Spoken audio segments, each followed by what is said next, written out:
राम कृष्ण हरि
रूपा पाहत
Thank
you. बहुत तुमे मग नाही आगालोक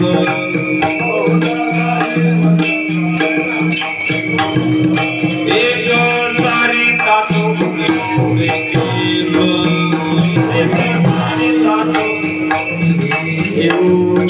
आज नीटा कोनिया आले सोडीत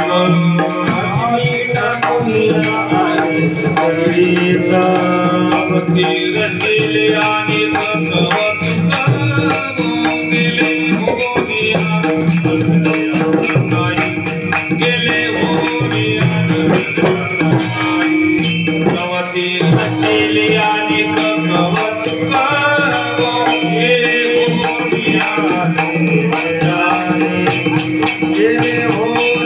रचले आणि चिंता हरली नारायणे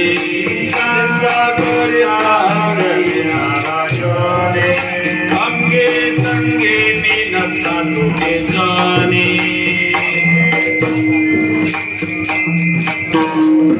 सुखे निर्भर झाले त्यांच्या गुणे सुखे निर्भर झाले त्याच्या गुणे कामने कुंडले जाणे हो गेले हो गेले हो कामने कुंडले जाणे हो गेले हो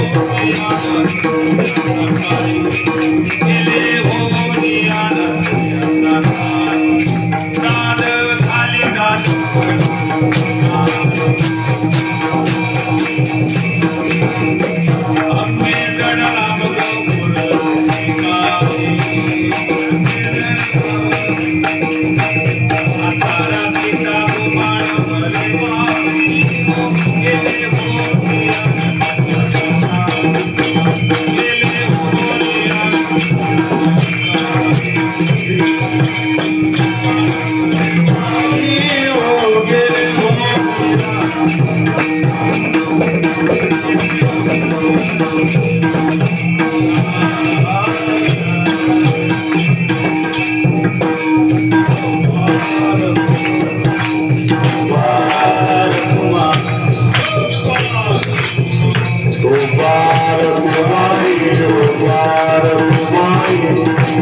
आजी नवल मी आले निराने आजी नवल मी आले निराने आजी नवल मी आले निराने आजी नवल मी आले निराने बेटी अवधि नंदाची आपानी बेटी अवधि नंदाची आपानी बेटी अवधि नंदाची आकारी बेटी अवधि नंदाची आकारी गोवधी सांगाती हो सकळ विधान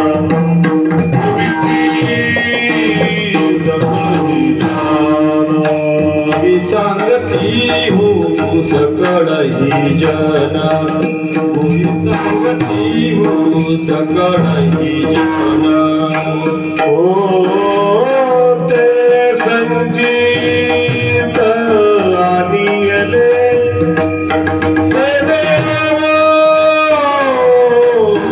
ते संजीत आनिले ते देव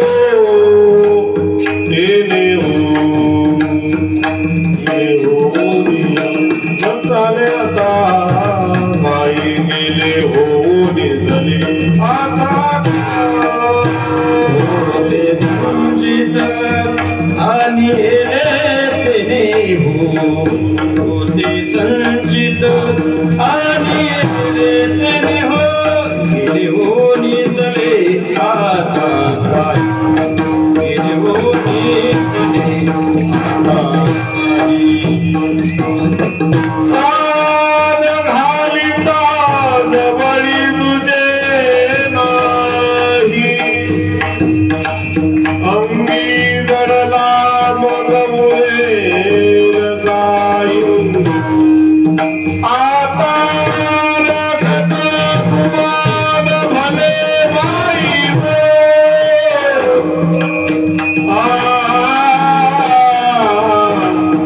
आता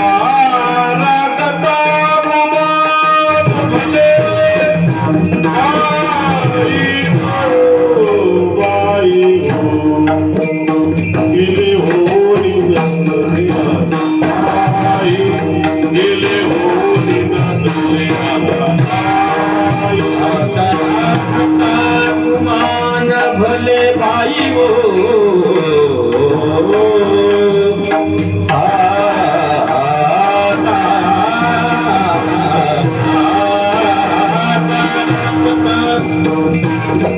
भले भाई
आजी नवलोगी आली राणी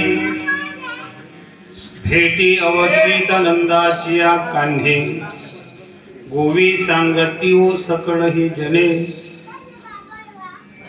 होते संचितानिले तेने ओ गेले होनिया नचले आता काही साध घालिता जवळी तुझे नाही अंगे जडला मग उरले ते काही आता राखीता गुमान भले पायो बहुत कामे मज नाही आराणूक एक सारिता तो पुढे ठाके एक आजी मी टाकून आले सकळीक तवती रचिली अनेक कवतुक गेले होनिया न चले आता काही चिंता करिता हरली नारायणे अंगे संगे मिलता दोघे जने सुखे निर्भर झाले त्याच्या गुणे तुका म्हणे खुंटले येणे जाणे ओ गेले होनिया न चले आता काही समचरण सरोजम सांद्र लीलाबुधाघं जघननीत पाणी मंडनं मंडनानं तरुण तुलसी माला कंधरं गज्जनेत्रं सदैव विठ्ठलं चिन्तयामि शरणागत दिनार्थ परित्राणपरायणे सर्वशाते हरे देवी मुक्ताबाई नमोस्तुते अतुलित बलधामं हेम शैलामदेहं दनुजवन कृशाणं ज्ञानिनामर्गण्यं सकल गुणनिधानं वानराणामधीशं रघुपति प्रियभक्तवात जातं नमामि महिम्नपारं ते परमधीशो यद्य सदृशे स्तुतिर्ब्रह्मादीनामपि तदवसन्नास्त्रैर् अथा वाच सर्वा स्वमति परिणामावधि गृह्णन् ममापेश स्तोत्रे हरनिर्भवाद परिकर कथेची सामुग्री देहवसावरी नको जाऊ देव भंगा गात्रे माझी पांडुरंगा वचन ऐका कमळापती माझी रंकाची विनंती कर जोडितो कथे काढी आपण असावे जवळी कृष्णाय वासुदेवाय हरे परमात्मने प्रणत क्लेशनाजाय गोविंदाय नमो नमः माझी वाणी तुझे वाणी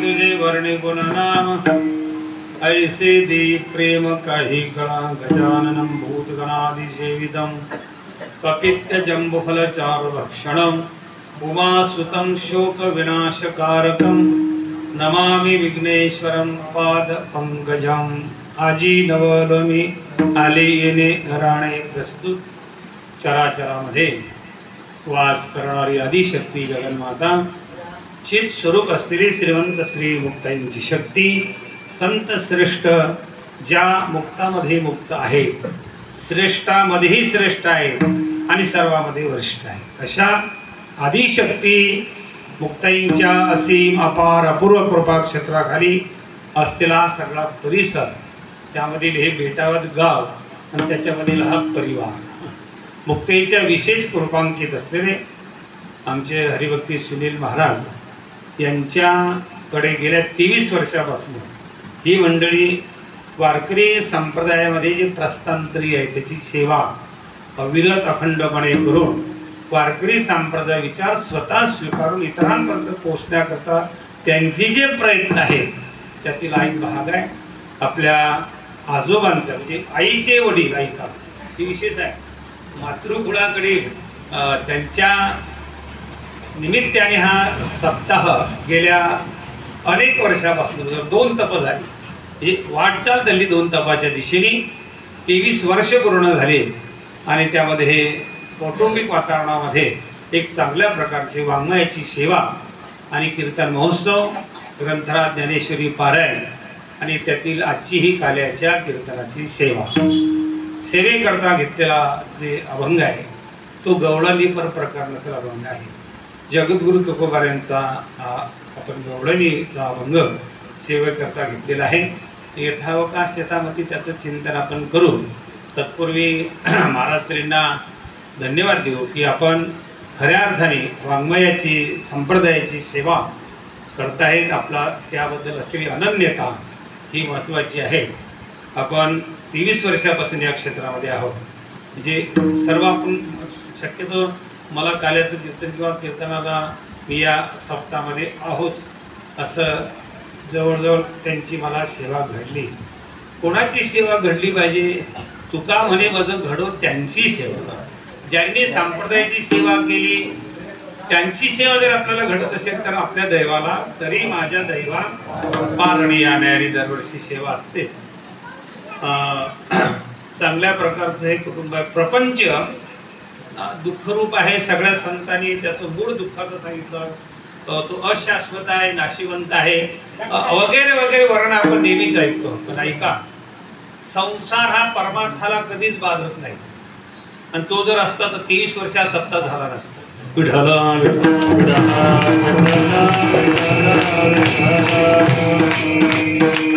सगळं अशाश्वत पण संतांनी वर्णन केलं. तिकडे मनुष्याने आसक्त होऊ नये म्हणून. ऐका, परमार्थ आणि प्रपंच ह्या दोन गोष्टी आहेत.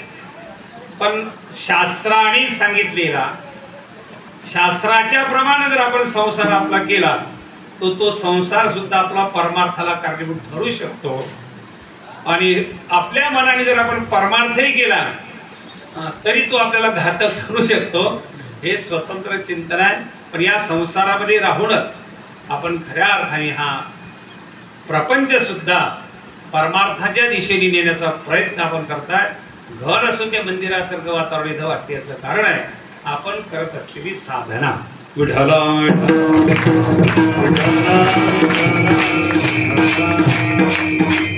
पूर्वजांचं महत्व वाढवण्याकरता जे गी तुकोबाराने शास्त्राने जे काय सांगितलं त्याप्रमाणे जर आपलं आचरण असेल तर आपला संसार सुद्धा, आपला प्रपंच सुद्धा परमार्थ होऊ शकतो.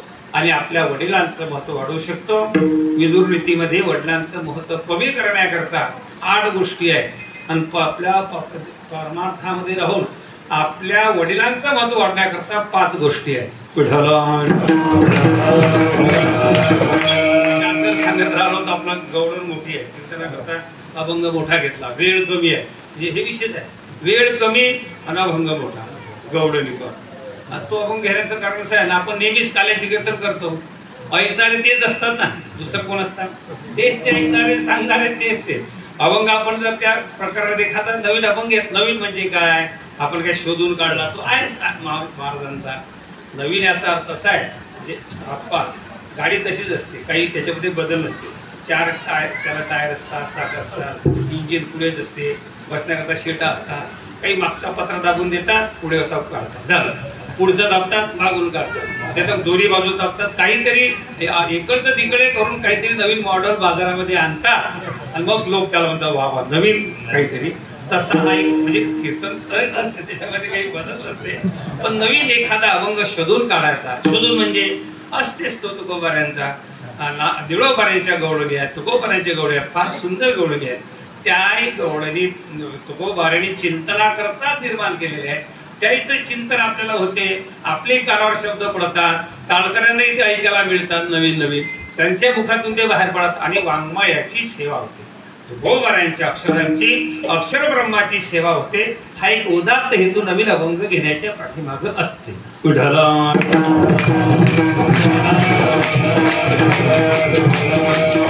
गवळणी स्वरूप हा अभंग आहे. जगद्गुरु तुकोबाऱ्यांचा हा गवळणी प्रकरणातील अभंग आहे. आणि या गवळणीमधनं भगवंताची लीला कथन केलेली आहे. गवळणीच्या मुखातनं परमात्म्याची लीला कथन केलेली आहे. आता काल्याच्या कीर्तनामध्ये भगवंताने केलेला चरित्र किंवा लीलेचं एखादं चिंतन गवळणीच्या अनुवादामध्ये ऐकायचं. ऐका, तो अनुवाद करायचा, काल्याचा प्रसाद सेवन करायचा. हा काय विधी आहे. कोणी सांगितलेला? पुरसुरी लोक नेमणे. आपल्या आधी जे मंडळी होऊन गेली त्यांनी असं आपल्याला सांगितलेलं आहे की काल्याच्या कीर्तनामध्ये भगवंताच्या चरित्राचा अनुवाद करायचा. चरित्राचा म्हणजे लीलेचा अनुवाद करायचा. लीलेचा म्हणजे लीला, चरित्र, खोड्या, पवाडे आणि गुण, गुणाचा अनुवाद करायचा. प्रत्येक शब्द जरी वेगळा असला तरी त्याचा अर्थ एकच आहे. लीला त्याला संत साहित्यामध्ये लीला चरित्र आणि पवाडे असं म्हटलेलं आहे.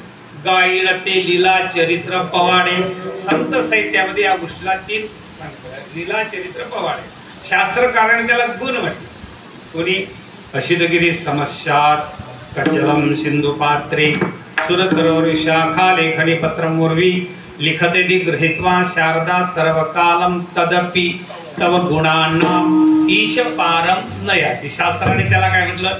चरित्राला, ठोड्यांना, लीलाला आणि परमात्म्याला गुण असं म्हटलं. परमात्म्याच्या गुणाला काय म्हटलं? संतांनी लीला म्हटलं, चरित्र म्हटलं, पवाडे म्हटलं. गवळणी त्याला चरित्र म्हटलं नाही, पवाडे म्हटलं नाही, लीलाही म्हटलं नाही आणि गुणही म्हटलं नाही. त्याला खोड्या म्हटलं. काय म्हटलं? याच्या खोड्या सांगू किती महिपत्र सिंधू आटे. हे त्या काय गुणच आहेत ना परमात्म्याची. गवळण त्याला खोड्या म्हटलं आणि मग त्या खोड्यांचा, लीलाचा, गुणाचा काय करायचा? पवाड्यांचा, चरित्राचा अनुवाद करायचा आणि गोपाळकाला प्रसाद म्हणून सेवन करायचा. कोणी सांगितलं? महाराज सांगतात. हाची अनुवाद म्हणजे सगळ्याची व्यावृत्ती. तुम्हाला जे जे अनुवाद करता येतात त्याची व्यावृत्ती, त्याला लाल रेषा. हाची चकारात्मक अनुवाद. बरं, दररोज करता तुम्ही. मागच्या कीर्तन हे सांगतात सदा, कदा नाही, सदा आणि सर्व काळ करुणी गोपाळ.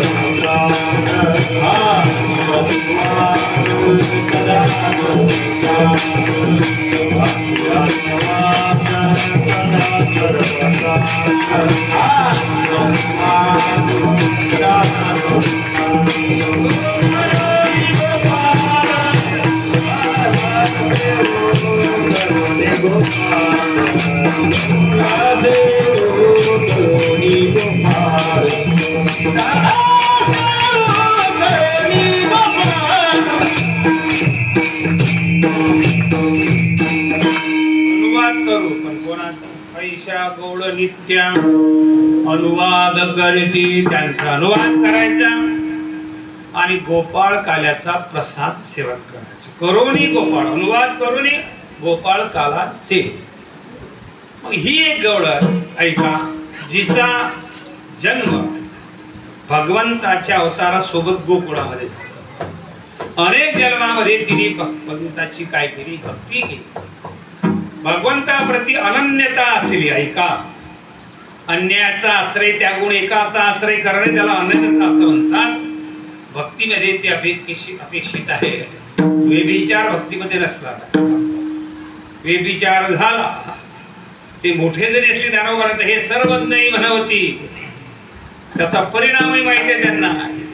हे सर्वज्ञ म्हणवती आणि उपाय जाणती, परधर्मे व्यभिचारती, कवन्या गुणे ज्ञानोपर्यंत. काच लोक करतात? भक्तीमध्ये व्यभिचार नसावा. तुम्ही म्हणतात हे बरोबर आहे आणि हे म्हणतात ते बरोबर. एक सांगताय ते अनन्यता सांग तुझी कुठं आहे. अशी अनन्य असलेली निष्ठेनी अनन्यतेने जिने जन्मामध्ये साधना करून भगवंताच्या अवतारासोबत तिचा अवतार झाला. काय? भगवंताच्या प्राप्तीकरता भाग्य लागतो आणि भगवंताच्या प्राप्तीकरता केल्या गेलेल्या उपासनेला स्थित असण्याकरताही भाग्यच लागते. त्या गौडणीच्या वाट्याला दोन्ही भाग्य आले होते.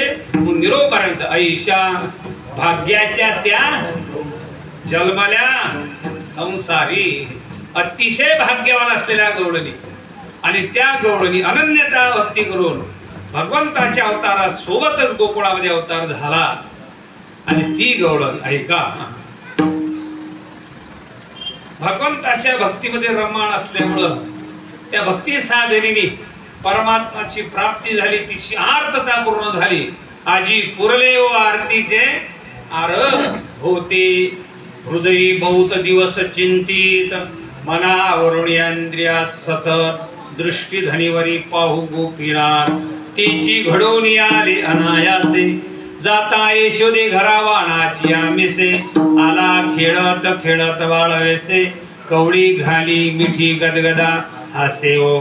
अनेक जन्मामध्ये साधना करून तिला परमात्म्याची प्राप्ती झाली आणि परमात्म्याची प्राप्ती झाल्यानंतर तिला भोगत असला जो आनंद अंतर्मुखाने ती भोगत होती आणि तो आनंद तिच्या अंतरीचे धावे स्वभावे बाहेरी तो बाहेर ओसंडत होता आणि मग ती तो आनंद उपभोगण्याकरता एकांतामध्ये तिथून त्या भगवंताच्या प्राप्तीचा आनंद जेव्हा भोगत होती तो आनंद सांगता येत नाही. तो आनंद कसा आहे महाराज, तो आनंदाला झालेला आनंद आहे. तो कसा आहे, काय दिलोपारे शब्द आहे, तो आनंद सांगता येत नाही. आजी आनंदाशी आनंद माझ्या झाला. आनंदाला कसा आनंद होतो तो तसाच होतो, तो सांगता येत. आजी आनंदाशी आनंद माझ्या आजी भाग्यासी महालाभ झाला. आजी सुखासी सुखे लाभ झाला. जेणे श्रीरंग निज दृष्टी स्थिरावला. परमात्मा प्राप्त झाल्यानंतर जी काही अनुभूती तिला आली आणि त्या भगवंताच्या प्राप्तीचा आनंद ती भोगत होती आणि ती आनंद उपभोगण्याकरता एकांतामध्ये आणि ती एकटी कोण सगळ्या गोकुळातील तिच्या सखी मैत्रिणी गौडणी तिच्या भोवती गोळा झाल्या आणि गोळा होऊन ऐका तिच्या चेहऱ्यावर असलेला आनंद ऐका तो आनंद तिला झाल्यामुळं वेगळा एक आनंद तिच्या चेहऱ्यावर छटा दिसत होत्या. यांनी तिला सांगितलं का ग तुला जो आनंद प्राप्त झालेला आनंद कशाचा आहे आणि हा आनंद उपभोगण्याकरता तू इकडे या रानामध्ये कशी काय आली एकटी या रानामध्ये. असे जेव्हा त्या सखीनी मैत्रिणी गोपिकांनी इतर गोपिकांनी त्या गौडलेला प्रश्न विचारले तेव्हा तिने उत्तर दिलं अभंगाच्या पहिल्या चरणामध्ये आधी नवनवी आलये देवाने आधी नवनवी आलये वेदी अवती नंदाती आकाने वेदी अवती नंदाती आकाने वेदी सांगती ओ सकलही जन वेदी सांगती ओ सकलही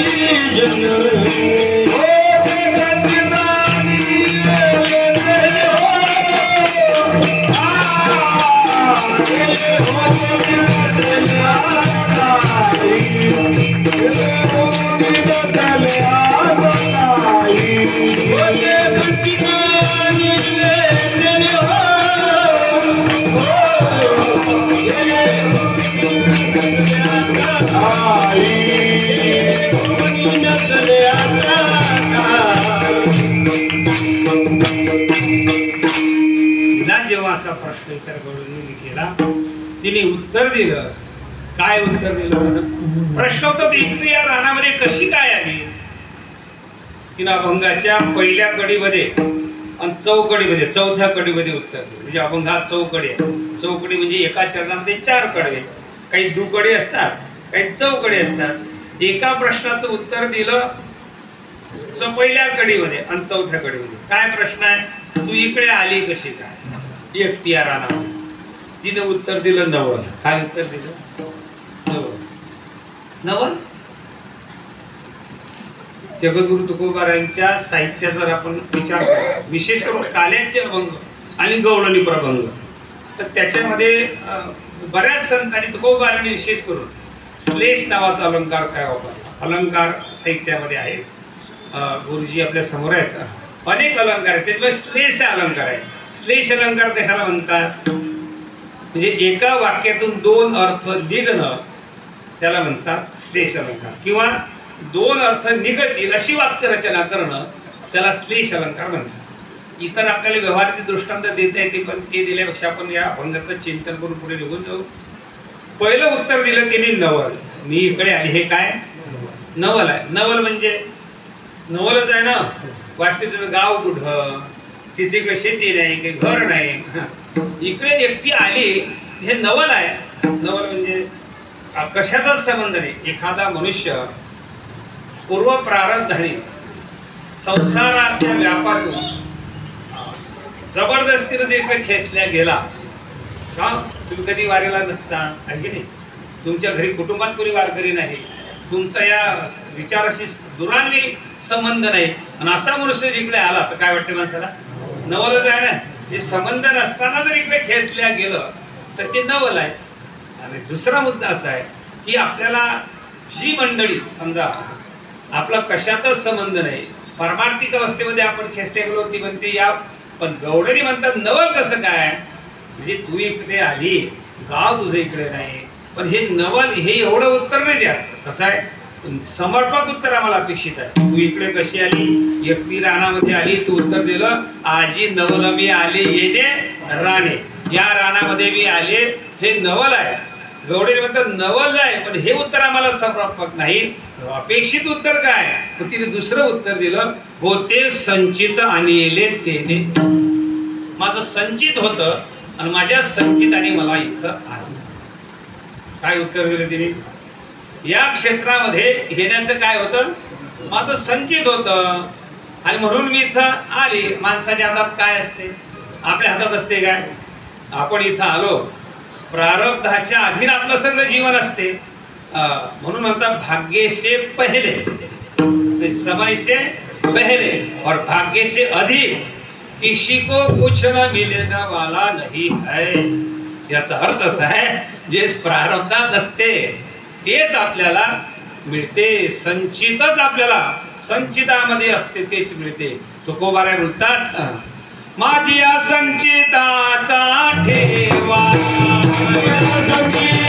संचिताचा ठेवा,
तुकोबारांचं बोललाय माझी या संचिताचा ठेवा.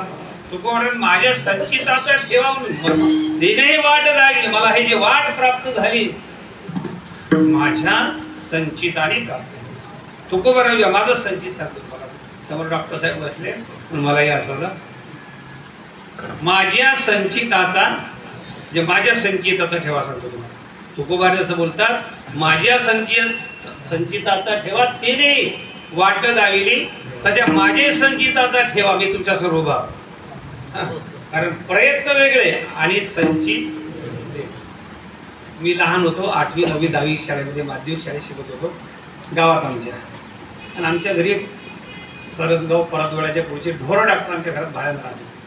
मी शाळेतून आलो की आमचे वडील म्हणत तुला ढोर डॉक्टर करतो. काय म्हणा, तुला ढोर डॉक्टर करतो, तू 10वी झाला की पंजाबराव कृषी विद्यापीठामध्ये व्हेटरनरी कोर्स कर आणि तू ढोर डॉक्टर मी तुला करतो. माझे वडील म्हणत तुला ढोर डॉक्टर करतो. मी ढोर डॉक्टर की झालो नाही. मी राज्यशास्त्रामध्ये MA केलं, BEd केलं. मास्तर एखाद्या शाळेमध्ये व्हावं तेवढं शिक्षण घेतलं. माझे वडील म्हणत मी तुला ढोर डॉक्टर करतो. मी शिक्षण घेतलं, एखाद्या शाळेमध्ये शिक्षक व्हावं त्याचं. प्रल्हाद भाऊनी मला इकडे आलं, तुला बँकेत लावतो. काय तुला मी आता बँकेत लावतो, म्हणजे माझे वडील म्हणत तुला ढोर डॉक्टर करतो. मी मास्तर होण्याचं शिक्षण घेतलं. आदरणीय वैकुंठवासी भाऊ म्हणत तुला मी बँकेत लावतो. मी ढोर डॉक्टरही झालो नाही, मी शिक्षकही झालो नाही आणि मी बँकेतही लागलो नाही. मी बेटावरला सुनील महाराजांच्या आजोबांच्या पुण्यस्मरणाच्या निमित्त काल्याच्या कीर्तनामध्ये उभा आहो. हे माझ्या संचिताचा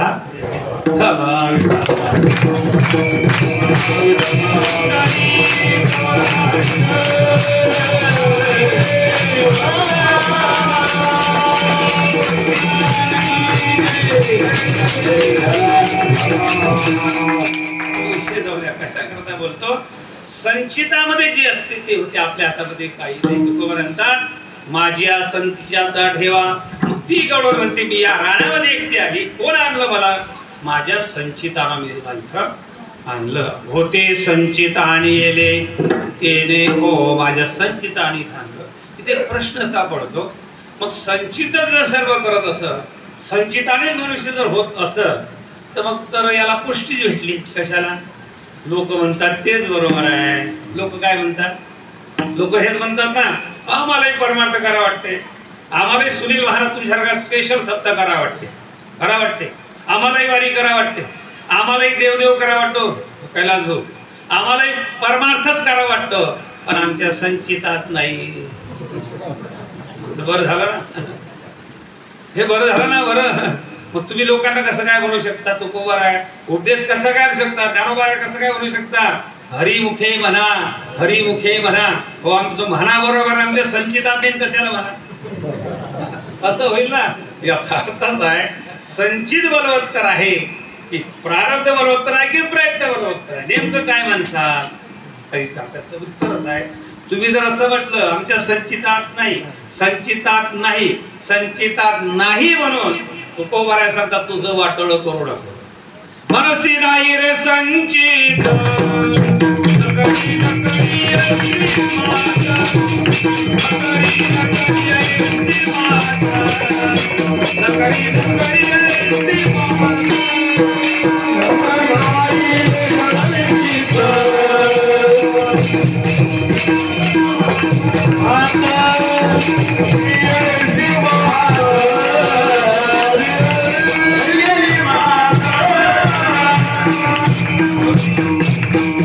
संचितात नाही, संचितात नाही वाटोळ करू नको.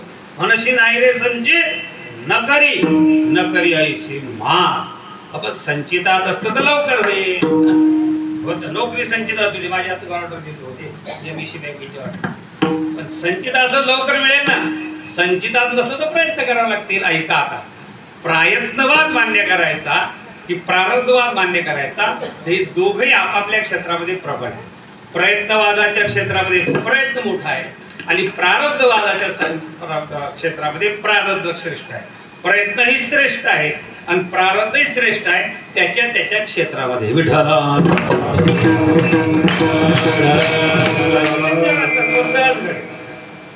संचित जर असेल तर सहज घडेल आणि संचितात नसेल तर घडणारच नाही असं नाही. त्याच्याकरता प्रयत्न करावे. म्हणजे तुमच्या संचितात जर स्मरण असेल नामस्मरण तर झोपेत उठल्याबरोबर तुम्ही स्मरण करसाल. कोणाचं नामस्मरण करसाल ना. आणि जर नसलं तर त्याला संचितात नसेल सहज पाऊल परमार्थाच्या दिशेने पडत सहज पडत आणि नसतं तर उचलून ठेवावं लागेल. बस याच्यापेक्षा काय प्रयत्न करावा लागेल ना.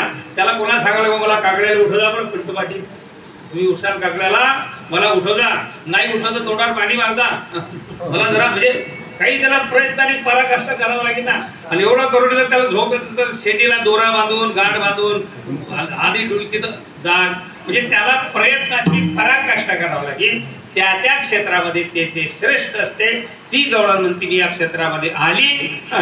काय झालं पहिले नव आणि दुसरं कारण संचित. विठ्ठला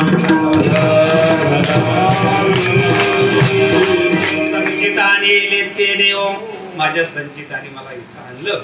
आजी नवल मी आले येणे राणे. पण त्याला तुला आनंद होऊन राहिला तुझ्या चेहऱ्यावर आनंद ओसंडून वाहून राहिला. आनंदाचं कारण काय? आनंदाचं कारण ते म्हटले मला लोक सांगत होते तिकडे जाऊन. काय म्हणते ते गोड मला लोक सांगत होते तिकडे जाऊ नको नका जाऊ तया. का जाऊ नका? जे गेले तुकोबा सांगतात जे गेले ते परत आले नाही आले. नका जाऊ तेथे कोणी गेले ते नाही आले परत कोणी जे गेले ते परत आले नाही. का आले नाही? मला लोक सांगत होते. काय सांगत होते? तू त्या रानात गेली त्या क्षेत्रामध्ये गेली की ज्याच्या करता तू गेली तो तुला गोवतो. गोवी सांगती ते तुला गोवून टाकतो. तिकडे जायचं असं लोक मला सांगत होते आणि मी तिकडे गेली, त्यानं मला गोवलं आणि त्याचा मला आनंद झाला. तो आनंद माझ्या चेहऱ्यावर ओसळून वाहून राहिला. लोक सांगत होते ना, गोवी सांगती हो सकळ ही जने. सकळ ही जने म्हणजे कोण सांगत होती? 4 वेद, 6 शास्त्र, 18 पुराण, संत, उपनिषद, सगळं सकळ ही जने हे सगळे सांगत होते. नका जाऊ तेथे, कोणी गेलेले परत आले नाही. तुका पंढरीशी गेला. आपण ज्या अर्थी येतो त्या अर्थी अजूनही आपल्याला त्यांनी गोवलं नाही, जरी आपण वाटेला असलो तरी.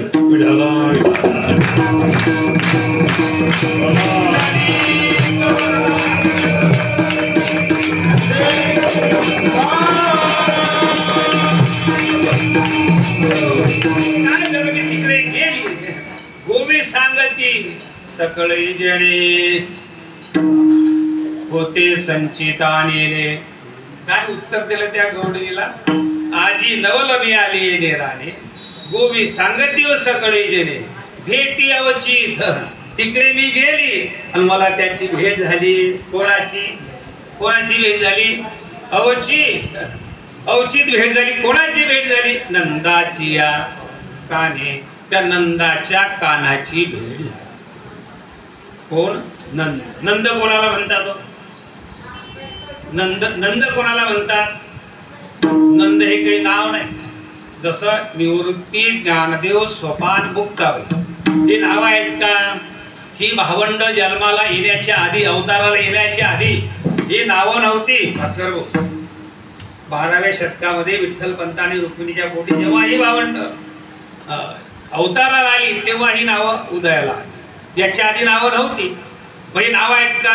हे नावं नाही. ह्या परमार्थातील 4 प्रमुख अवस्था आहेत. काय? तसं नंद हे नाव नाही, नंद ही अवस्था आहे. नंद म्हणजे काय? परमपूज्य डोंगरे महाराजांनी नंद या शब्दाची व्याख्या केली. आनंद ददातु इति नंदः. जो इतरांना आनंद देतो. ऐका, आनंद देणं वेगळं आणि आनंद ददातु इति नंदः म्हणजे आनंद देतो. काही लोक इतरांना दुःख देतात. जगामध्ये 3 प्रकारचे लोक आहेत. काही इतरांना दुःख देतात, काही काळ सुख देतात, तर काही काळ दुःख देतात आणि काही सर्व काळ दुःखच देतात. काही अशा दुःखच देणारे. दुःख म्हणजे अंधारामध्ये मुलगा झाला, लाईटची व्यवस्था नव्हती. तुकोबारीनं भंग लिहिला 16व्या शतकामध्ये. त्यावेळेस इलेक्ट्रिसिटी नसेल. देखोनियान हरखली रांड आणि पुत्र झाला. काय जाय तिकडे पिढी लोका जोडी भांडवल. बस याच्या जीवनामध्ये इतरांना दुःख देण्याचा. इतरांना दुःख देतात. काही लोक इतरांना काहींना दुःख देतात, काहींना सुख देतात. पण काही मंडळी हे इतरांना काय देतात? सुख देतात. कधी कधी असं वाटतं आपल्याला याला सुख दिलं पाहिजे, पण समोरची व्यक्ती त्यांचा असा जळजळाट होतो. गरम तावा असते की नाही, आणि त्या ताव्यावर जर आपण थंड पाणी टाकलं, पाण्याचा गुण काय? शीतलता. थंड आहे ना, पाण्याचा गुण शीतलता देणे आहे. पण थंड पाणी जरी ताव्यावर टाकलं तर तो तावा थंड व्हायला पाहिजे की नाही? तो थंड नाही होत, त्याचा जळजळाट आणखी वाढतो. पण काही लोक इतरांना काय देतात? आनंद देतात जीवनामध्ये. इतरांना आनंद देणं वेगळं पण आनंद होणं वेगळं. देव कोणाची घरी? देव आला घरा कोणाच्या? नंदाच्या. इतरांना आनंद देणारे जे नंद आहेत, जी अवस्था आहे, त्या अवस्थेला परमात्मा. आणि मग मला त्या गोपिकाला ती गवळण सांगते, बघा मला त्या नंदाच्या कानाची काय झाली? भेट झाली. आणि सगळीकडे चर्चा गोकुळामध्ये, याला भेटला त्याला भेटला. आणि म्हणून पुढचं मनोगत मला व्यक्त करायचं नाही, जरी तुम्ही विचारत असले तरी. मग ते म्हणते आता झालं ना, गेले होनिया गेले होनी नचले आता काही गेले होनी नचले आता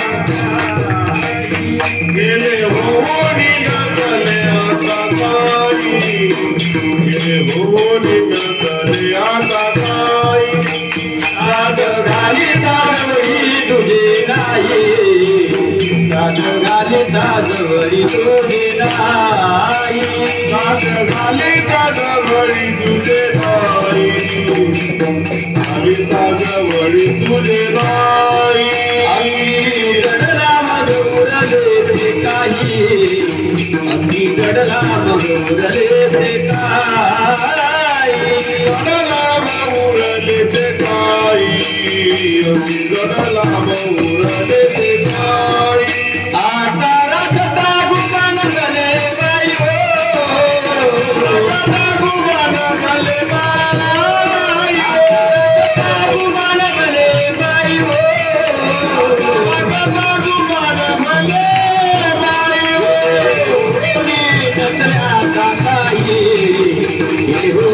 नसल्या काही नसल्या काही नसल्या काही नसल्या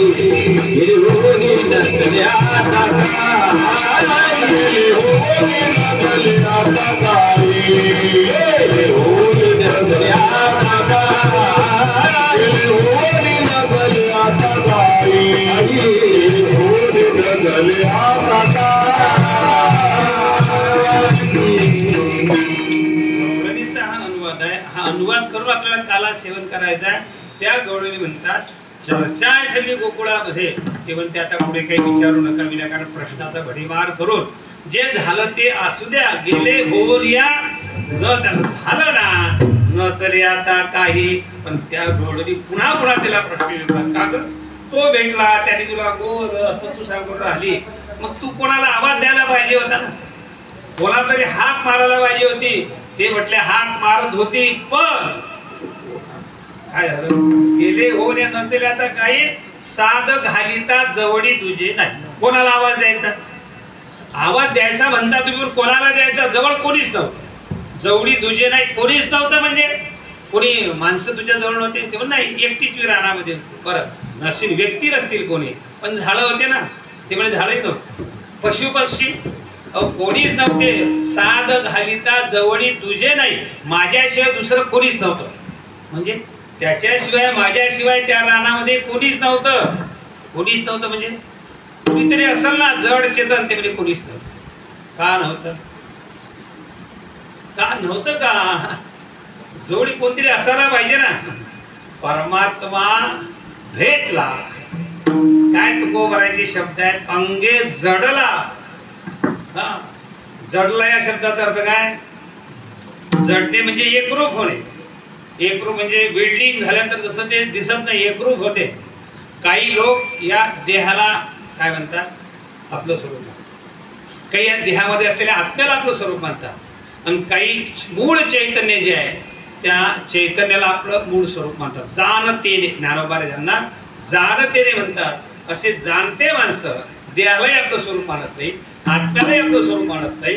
कुठंच जे चैतन्य आहे शुद्ध चैतन्य त्याला आपलं स्वरूप मानतात. त्याला शास्त्रामध्ये वेदांतामध्ये ब्रह्मज्ञान झालं असं म्हणतात. विठ्ठल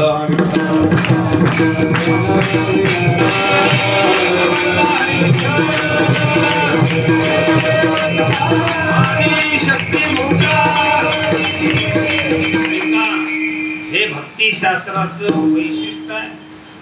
काय आहे. अंगे जडला म्हणजे इतर साधनांनाही तुम्हाला ते प्राप्त होऊ शकते. भगवंताची प्राप्ती मुक्ती जे काय अपेक्षित आहे शास्त्रामध्ये ती इतर साधनाने प्राप्त होते.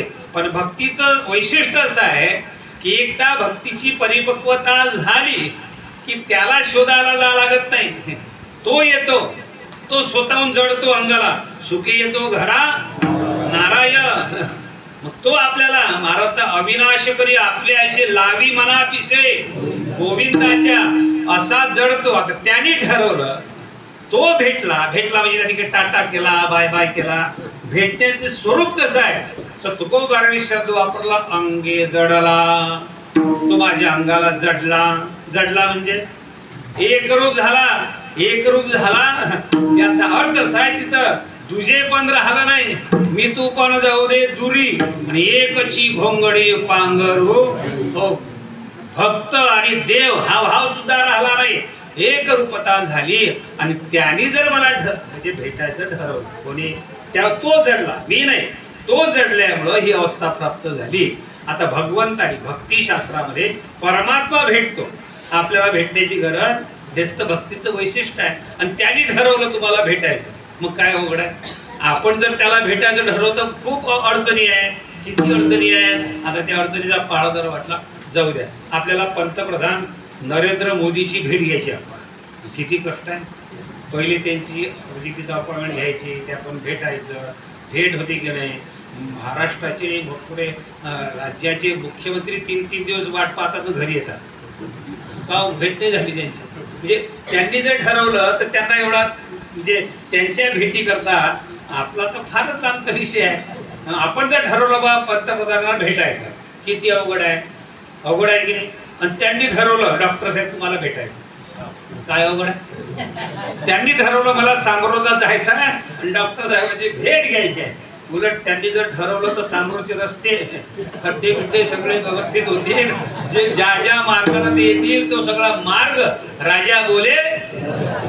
त्यांनी ठरवलं तुम्हाला भेटायचं, अडचण नाही काय. तसं ती गवळण म्हणते अंगे जडला, त्यांनी ठरवलं मला भेटायचं, मला काय अडचण आहे. अंगे जडला मग उरले ते काही, मग काय तिथं तुझे कोणच नाही ना. मग माझ्याकडून मला जे जे होतं ते सगळे काय झालं होतं. जवळी तुझे याचा अर्थ झाड वृक्ष होते, पण ते वृक्ष म्हणून वृक्ष दिसत नव्हते, ते झाड म्हणून झाड दिसत नव्हते, पक्षी म्हणून पक्षी दिसत नव्हते. ते पाहे तिकडे माय बाप विठ्ठल आहे रखुमाई जन विजन झाले आम्हा.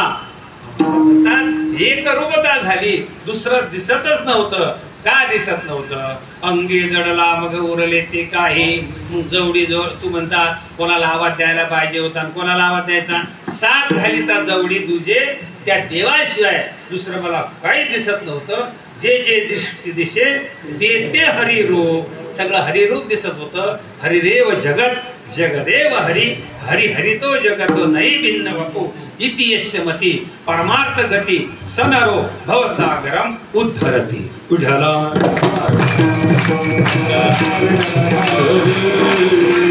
बोलायचं नाही. ती गवळण म्हणते आता राखीता गुमान.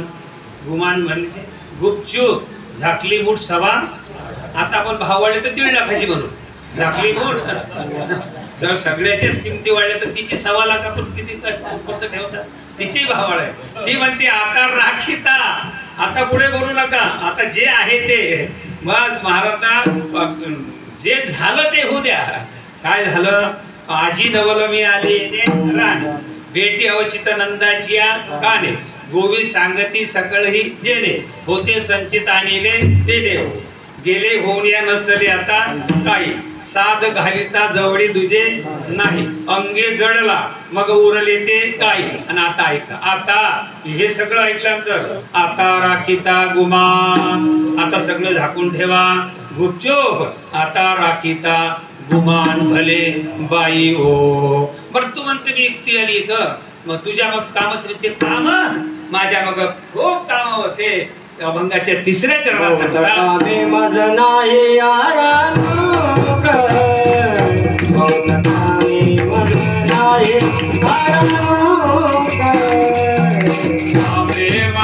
नाही आरानुक, आरानुक, कामी माझं नाही आरानुक, नाही दाबो उभे सारी दाबो पुढे उभे एक सारी दाबो पुढे उभे, एक सारी दाबो पुढे उभे. आधी टाकोनी आले सकळी, आधी टाकोनी आले सकळी, आधी टाकोनी आले सकळी, आधी टाकोनी आले सकळी. कवर रचिले आणि कव कव, कवर रचिले आणि कव कव.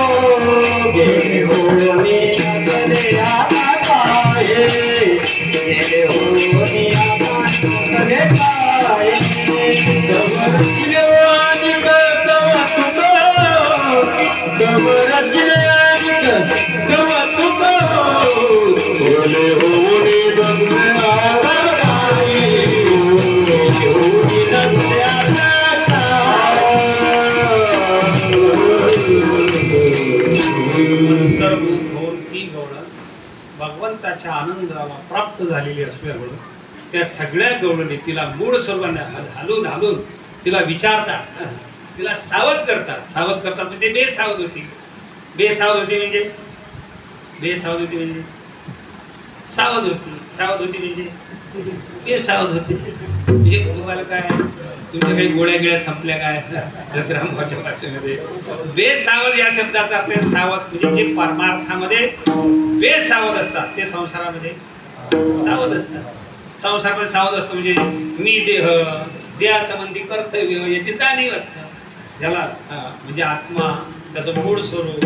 तिकडे जर तो गेला तर इकडे तो बेसावध आणि इकडे बेसावध असला तो तिकडे. जे प्रापंचिक क्षेत्रामध्ये सावध असतात कोण नाही दक्ष करिता संसार. आम्ही तो विचार वमन केला तो कोवर येतात. संसारामध्ये सगळे सावध आहेत पण इकडे सावध असलेले तिकडे बेसावध आहेत ना.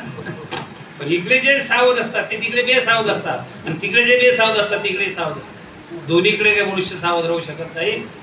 स्थितप्रज्ञेचे लक्षणं सांगत असताना या हिशा सर्वभूताना म्हणजे दोन्हीकडे सावध ती किंवा फक्त काहीच नसते.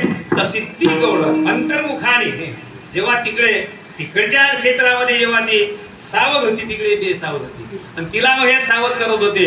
अगं सांग तू इकडे एकटी आली कशी काय आणि आली तर तुझ्या मग काही कामं होती की नाही. ते म्हणते होते ना. सावध झालं तर मग तिला प्रपंच खूप कामं होते माझ्या पाठीमागं. किती होते? बहुत कामे माझ्या मागं खूप कामं होते. पण काय झालं बहुत कामे मज नाही आरानो त्या कामातून मला उसंत मिळत नव्हती. मग तू आली कशी काय? तिने उत्तर दिलं ते सगळे काम टाकून आले. काय उत्तर दिलं? बहुत कामे मज नाही आरानो मला अजिबात त्याच्यामध्ये सोडवणूक होत नव्हती. पण आजी मी टाकून आले सकडी. सकडी म्हणजे सगळं उभं सोडून आले मी ते काम. जाऊ त्या गौडीत आपण मी भास्कर भाऊ तुम्हाला विचारतो तुम्ही कामं टाकून आले की कामं पूर्ण करून आले? शांताराम भाऊ दुकान बंद करून आले ना म्हणजे कृषी केंद्र बंद करून आले. शेतीचं सगळं. मनुष्य जेव्हा परमार्थात येत असतो ऐका परमार्थात यावं लागते तर प्रापंचिक क्षेत्रातले कामं सोडूनच यावं लागते टाकून यावं लागते. आणि तुम्ही जर म्हणतो नाही आम्ही सगळे कामं पूर्ण करतो आणि मग कीर्तनाला येतो कीर्तन होऊन जाईल बाजार उठून ये मग तुम्ही असाल मग काय बाजार उठला तर येऊन उपयोग काय आहे? काही उपयोग नाही. महाराज म्हणतात प्रापंचिक क्षेत्रामधले आहे त्या परिस्थितीमध्ये कीर्तनाला जरी यायचं म्हटलं तर भांडे तसेच ठेवा लागतात. कपडे धुण्याचे बाथरूम मध्ये तसेच पडून असतात. ते उभं जर सोडून आले तुम्ही तर कीर्तन आहे तर ते करता करता एकच साडी कपडे झाले की भांडे झाले की कपडे. लेकराचा डबा झाला की यांचा डबा आणि मग लेकराचा डबा. कशाचा परमार्थन कायचा काय काय होते? प्रपंचामध्ये जर आपण प्रपंच पूर्ण करण्याच्या मागे लागलो तो खूप बऱ्याच सावध होऊन तुम्हाला सांगतात करिता बरोबरी दुरावशी दुरी भवाची दुरी महावशी वाहून जाशील तू पण तुझे काम पूर्ण होणार नाहीत. कोणाचेच पूर्ण झाले नाही कोणाचेच झालेले. मोठे मोठ्यांचे उदाहरण तुकोबाने मोठे म्हणजे कोण? सत्तेनी मोठे पैशानी मोठे बलानी मोठे सर्वांगानी मोठे असलेले थोडक्यामध्ये रावणासारखे बस. याच्यापेक्षा कोणी मोठा आहे का?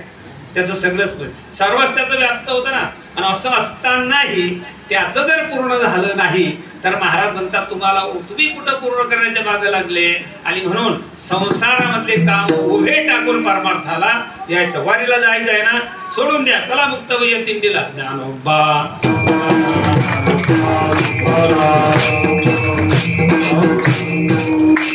महाराज आम्ही जर पूर्ण करून येतो असं म्हटलं तर वारी पूर्ण येईल. मला बरेच लोक म्हणतात महाराज पुढच्या वर्षी येतो बरं आम्ही झाला तर आपलं पूर्ण झालं. म्हटलं काय झालं? मस्त पोरगा नोकरीला लागला मुलीचंही गोष्टी झालं आता काहीच राहिलं नाही. बस आता तुम्ही तुमची पंढरीची वारी सांगा की त्र्यंबकेश्वर सांगा बैठायची सांगा की फिरते सप्ताह सांगा की महत्नगर पंचकोशी परिक्रमा सांगा, बस आता तुम्ही आणि आपण असं वाटते बस आता यांचं हे परमार्थाकरता एक चांगले व्यक्तिमत्व आपल्याला मिळाला तर हे आपल्या सोबतच आहे. का पंढरीची वारी आता निघते आणि ज्यांनी मला 4 महिन्याच्या आधी सांगितलं आगमन सोहळ्याला ते भेटतात, जयगुरु महाराज का तुम्ही येत होते, अरे कायच वारा पोराचं ते झालं त्या पोरीचं असं झालं तेच झालं असं म्हणते. आपल्याला आलं सांगायचं वारी कशी झाली त्यांचाच प्रपंचाचा सगळा पळा आहे गावातले. म्हणजे ज्यांनी आपल्याला सांगितलं 6 महिन्याच्या आधी मी पंढरीच्या वारीमध्ये तुमच्यासोबत येतो, नव्या नव्या सगळ्या वाऱ्या तुमच्यासोबत करतो, ते आपल्याला सांगायला लागले. याचा अर्थ काय? याचा अर्थ काय? बहुत कामे आपल्या माग खूप आहेत ते टाकून आपल्याला यावं लागते. ते गवळण म्हणते बहुत कामे मज नाही आराणो एक सारी तातो पुढे ठाके एक बाजूला सारलं की दुसरं काम पुढे येते आणि ते मोठं विस्ताराने येते आणि मग ते पुरं करता करता त्याचं आयुष्य संपते. पण हा काही परमार्थ करू शकत नाही. आणि म्हणून आजी नीटा कोणी आले सगळे वर्तमान काळवाचक शब्द आहे. तात्काळ ज्या क्षणाला तुम्हाला आरारोग मिळत नाही त्या क्षणाला बाजूला सारून आजी मी टाकून आले सकळी सगळे काम बाजूला सारून इथं आले. आणि इथं काय झालं पा तवती रचिले आणि कवतुक हो. काय झालं? माझ्या जीवनामध्ये चिंता होती ती गवळून सांगते. काय चिंता होती? चिंता आपल्याच मागं आहेस ना, आपले मग चिंता आहे. कसं होईल, कसं होईल, कसं होतं तिलाच कसं होतं, कसं झालं, कसं होईल याच्या पलीकडे आपली चिंता. अनेकांना चिंता आहे. नित्य उठून या खावयाची चिंता. मग ते म्हटले अशी चिंता मी करत होती, माझ्या जीवनामध्ये चिंता होती, पण त्या भगवंताची भेट झाली. का तुम्हाला जर चिंता दूर करायची असेल, लोकांना असं वाटते चिंता आपल्या मग आहे ते चिंता दूर करण्याकरता एकदा पैसा मिळवून ठेवू आणि पैसा मिळवला की सगळ्या चिंता दूर होतील आणि आपण चिंता मुक्त बसू. एकदा बँक बॅलन्स व्यवस्थित करून घेऊ आणि एकदा ते झालं की सगळ्या चिंता मग चिंताच राहत नाही. मग काय चिंता? खायची चिंता नाही, राहायची चिंता नाही. पैसा आपल्याजवळ आला, ऐका पैसा आला, पैसा जास्त झाला की उलट जास्त चिंता. म्हणजे केवायसी करण्यापासून तर सगळ्या चिंता चिंता ना ते काय चिंता सामान्य चिंता वाढून जातात. आपल्याला वाटते काय एकदा हे झालं महादेव बाबा की आपल्या सगळ्या चिंता, पण चिंता संपत नाही, वाढतात. अहो ज्यांनी खूप पैसा मिळवला त्यांना विचारा तुमच्या मग चिंता आहेत का? खूप पैसा आहे, तितका पैसा मिळवला त्यांनी आणि स्वतःची इतकी चिंतामुक्त होण्याचे प्रयत्न केले. पूर्ण बंगला बांधला, त्याला पाठीला परपोट केला, त्याला आणखी वॉल कंपाऊंड, त्याच्यावर ताराचं कंपाऊंड, त्या ताराच्या कंपाऊंडवर वॉल कंपाऊंडच्या बाजूला त्याच्यावर काचाची ते ते त्याच्या पलीकडे आणखी कंपाऊंड, त्याच्या घराला तावदानं काचेचे, त्याला आतून मच्छरी उडे ते जाळी, त्याच्या पाठीमागं पडदे आणि सगळं आणि एकच गेट आणि त्या गेटवर वॉचमन कोण. हे सगळं किती आता याला काही चिंता आहे का? बस हा बिछाण्यावर जातो, झपतो, पडतो, खडून उठतो. खडखडून उठतो 1:30 वाजता, पडदा बाजूला करतो, खिडकी बाजूला करतो आणि त्या वॉचमनला विचारतो वॉचमन काय गडबड आहे? तो म्हणतो गडबड बाहेर तर काही गडबड नाही, तुझ्या आत गडबड आहे. बाहेर काय गडबड आहे? बाहेर सगळं आणलेलं आहे, मी जागे जावं ते सगळं, बाहेर काहीच गडबड नाही, तुझ्या आत गडबड आहे, तू कोण्या मार्गाने मिळवतो ते चिंता तुला स्वस्त बसू देत नाही. पैसा मिळवला, हे सगळं मिळालं म्हणजे आपण चिंता मुक्त झालो असं कोणी समजण्याचं कारण नाही. तुम्हाला जर चिंता मुक्त व्हायचं असेल तर त्या गवळणीचं असं ऐका. ती गवळण म्हणते माझ्या जीवनामध्ये चिंता होती, पण माझी चिंता कधी दूर झाली? शेवटच्या चरणात सांगते. चिंता करिता हरली नारायणे अवघे संगे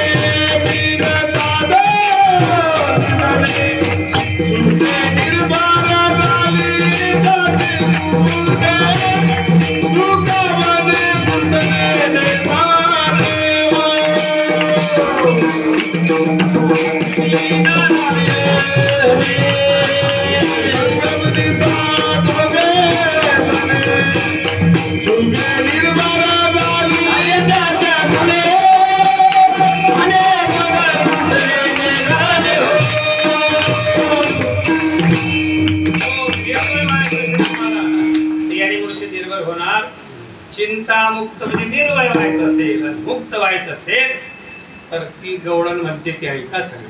ती काय म्हणते, भलाई चिंता होती. काय चिंता होती, जशी तुम्हाला होती, पण चिंता ते पळाली. कधी पळाली, प्रवेश भितरी केला या गोकुळामध्ये. जेव्हा देवाने प्रवेश केला तेव्हा या गोकुळातली चिंता कशी पळाली, अशी पळाली. चिंता ते पळाली गोकुळा बाहेरी, प्रवेश भितरी केला देवे, चिंता करिता हरली नारायणे. काय झालं, अंगे संगे मिळता दोघे जणे, त्याची आणि माझी भेट झाली. तो माझ्या अंगाला जडला, माझ्या अंगाला जडल्यामुळं माझ्या ठिकाणी चिंता राहिली नाही. त्याचे दोन परिणाम झाले. पहिला परिणाम हा झाला, सुखे निर्भर झाली त्याच्या गुणे. सुखाने बरं मी निर्भर झाली. आणि दुसरा मुद्दा, दुसरा फायदा झाला, तुका म्हणे खुंटले येणे जाणे. हो, माझ्या जीवनामध्ये जे जन्म मरणाचं दुःख होतं, पुनरपि जननम पुनरपि मरणम पुनरपि जननी जठरे शयनम, ही संसारे खरदुस्तारे, जन्म मरणाचं दुःख माझ्या जीवनात निवृत्त झालं आणि मी सुखे निर्भर झाली त्याच्या गुणे. तुका म्हणे खुंटले येणे जाणे, हो गेले हो निया नचले आता काही, साध घालिता जवळी तुझे नाही. महाराज अंगे जळला मग उरले ते काही, आता राखिता गुमान भले भाई. हो, त्या गवळणीला जो भगवत प्राप्तीचा आनंद प्राप्त झाल्यानंतर तिने इतरांना तो आनंद सांगितला. तिला त्या सगळ्या गवळणीला हे कशाने प्राप्त झालं, तर त्याची भेट झाली. त्याची भेट झाल्यामुळे हे सगळं मला मिळालं. आपल्यालाही त्याची भेट व्हावी असं वाटत असेल, आपणही चिंतामुक्त असं वाटत असेल, आपल्याही पाठीमागचं जन्ममरणाचं दुःख नष्ट होऊन त्या गवळणीची अनुभूती आनंदाची आपल्याला यावं असं वाटत असेल, तर तिने जी साधना केली ती साधना आपण करू. काय साधना केली त्या गवळणीने, एका जन्मामध्ये नाही, मागे बहुता जन्मी हेची अनेक जन्मामध्ये त्यांनी साधना केली. काय साधना केली, साधनेचं सार तुकोबाराय सांगतात, सर्व साधनाचे सार आणि भवसिंधू तरी पार. ज्या साधनाने परमात्माची प्राप्ती होऊन मनुष्य चिंता मुक्त होतो, निर्भय होतो, ज्या साधने होतो ती साधना हात मोकळे करा आणि त्या परमात्म्याचं आपली स्वतःची चिंता समोर नष्ट होण्याकरता, ऐका, चिंता मुक्त तुम्हाला व्हायचं आहे ना, तर चिंता मुक्त होण्याकरता त्या परमात्म्याचं चिंतन करा. तयाचे करीन चिंतन, त्याचं चिंतन करा. आपण चिंता मुक्त झाल्याशिवाय राहणार नाही. त्याचं चिंतन कसं करा, हात मोकळे करा आणि भगवंताचं चिंतन करा. विढोबार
आजी गवल मिळाले निराणे भेटियावची नंदाची आसने उभी सांगती सकळ येणे होते संचितानिले काय भाव असेल तो तुकोबाराला माहिती. आपण आपल्या बुद्धीचा म्हणजे अकलेची तारीफ होते छेडून जे लावलेला अर्थ तो जसा तुकोबारात पेशीत आहे तसाच असेल असं म्हणण्याचं धाडस नाही. जसं आपल्याला त्या अक्षर ब्रह्माचे सेवा आदिशक्ती मुक्त्यांच्या कृपेने करता आली ते करण्याचा प्रयत्न केला. काल्याचं कीर्तन वाटलं की त्याला बरं मर्यादा असतात. म्हणजे पहिले तर वेळेची मर्यादा असते 10 ते 12 पण 12च्या पुढे बसण्याची कोणाची मानसिकता नसते. जरी आपण करतो म्हटलं तरी ते तुमची काही आपली नसते म्हणजे करणारची नसते. आणि म्हणून काल्याच्या कीर्तनाच्या मर्यादा सांभाळून आपल्याला हे सगळं करायचं आहे. भगवंताने हा नरदे आपल्याला त्याच्या खऱ्या अर्थाने गुणाचं चिंतन करण्याकरता हा नरदे दिलेला आहे. हा जो नरदे भगवंताचं चरित्र ऐकण्याकरता दिलेला आहे.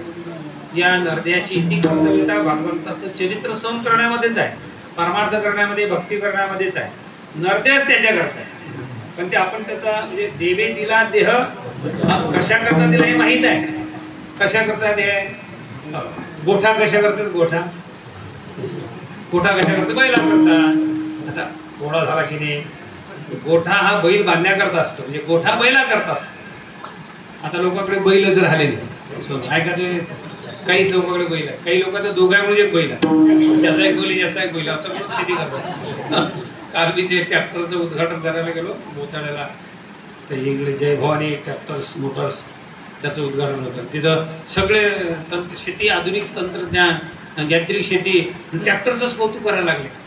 उद्या म्हणजे पोळा जर भरायचा म्हटला तर बैलाचा होणार नाही ट्रॅक्टरचा पोळा होईल. अनेक कंपनीचे ट्रॅक्टर फर्गुसन स्वराज महिंद्रा लाल निळे उभे हिंदुस्थानी असे ट्रॅक्टर भरून त्याचा पोळा म्हणजे पोळा कशा करता भरून आलो.